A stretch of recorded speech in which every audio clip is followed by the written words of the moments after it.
You said earlier that Malcolm was funding events through his family monies. That's what I found out when he died. News came through, I think it was from a brother. So the family didn't know he was doing this? Correct.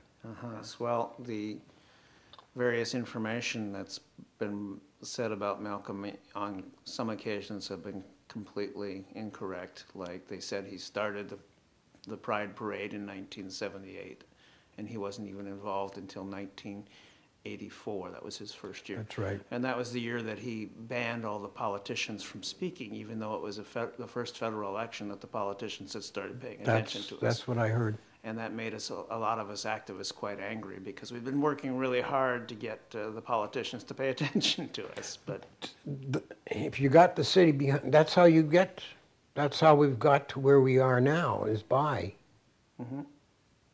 getting involved politically. I mean, I've got a tape downstairs after an election at the Denman, and I've got Tim Stevenson, Alan Herbert, Joey McPhail, Hetty Fry, there was about 6 other politicians there, all dancing on the floor in a gay club. that would be pretty good footage, I would say. It's amazing footage. I've got it. I didn't put it out for people to see at that time. I planned it for, oh yes, what's his name was there? Sven. Sven Robinson, yes. Oh yeah, he was there. There was 3 or 4 from the NDP, and there was 2 from the Liberals, and Hetty Fry, and I'm trying to remember who else. It was Terry Wallace was there with me, and we were sitting behind the bar looking out at the dance floor, and while they were all out there dancing, and he said, "Isn't this one for everybody to catch?" And I said, "I got the camera already working, it's up in the ceiling." Oh, so they didn't know this was being taped? Oh no. Yeah. No, I had the camera working all the time. Well, Pride, as I see it today, has come a long way. The only thing that I am worried about, and it's happened before with gay history, I know that Berlin was the gayest spot in the world until Hitler came along. I know that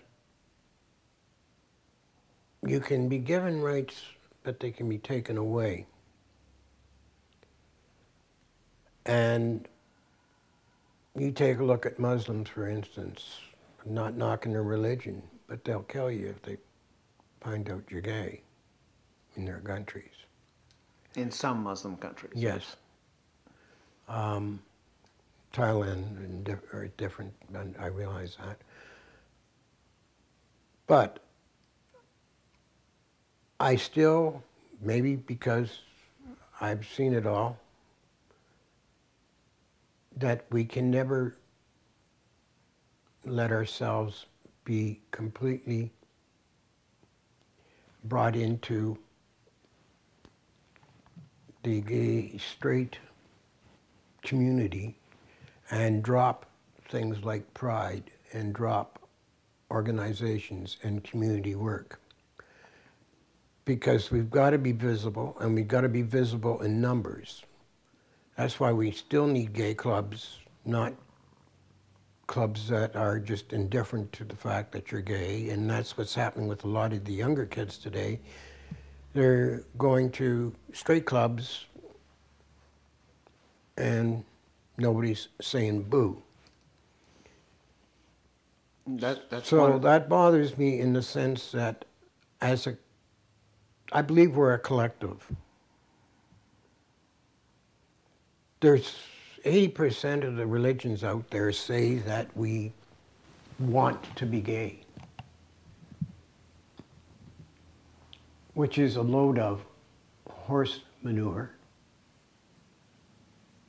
because nobody in their right mind and being of my age knows full well what it was like to be gay and despised by everybody.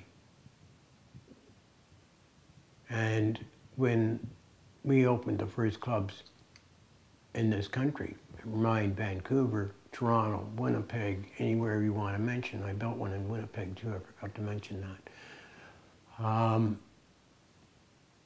We were not exactly welcomed by politicians, police, or Joe Public. I see it today, and I think it's great. But I also know that history has proven that it can change, and you can be put back to where you started. So we have to be vigilant and stand up for our rights at all times. I totally am a believer in that, and for us to let down our guard would be the biggest mistake that we could ever do as gay people, because there's still a lot of people out there that would like to make us straight. Or kill us all off. Kill us. Yeah, that's one of the reasons I support the so-called commercialization of the Pride Parade, because when we get 500,000 people at a Pride Parade, we know they aren't all. Oh, they're not all gay, that's for sure. And those people enjoy themselves, they see us as we really are, and they appreciate us, and those people are our political allies if anybody does try to take our rights away. That's why I think that's very important, but at the same time, what I worry about is that we get comfortable. And I don't believe that we should ever get comfortable.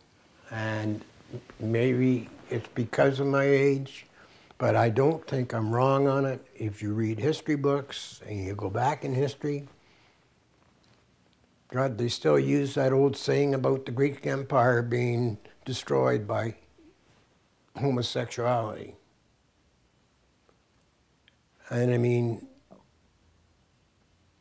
the gays people in the 30s, there was a lot of no one give a damn. Mm-hmm. But well, all of a sudden, that all changed. We're always the easiest target to scapegoat. Sure. We're going into a recession right now. The first target we're at, #1 on the hit list in the world, is gay people. Why? Because in their mind, we don't reproduce. And it's all about reproducing, which eventually the world's going to have to deal with. Even though we're overpopulating and that's destroying the planet. And we're going, but sooner or later, it's going to, China was the first one to come to a realization. And there's going to be a day come when it's going to be where we reproduce X amount of people because that's all the planet can support. If we don't, there's not going to be a planet. I mean, I'll be honest, I'm not a pessimistic person, I'm an optimistic person. But I am very pessimistic of where the world is going right now. I'm not sure in 40 or 50 years, I'm not even sure in 5 years, that all hell isn't going to break loose.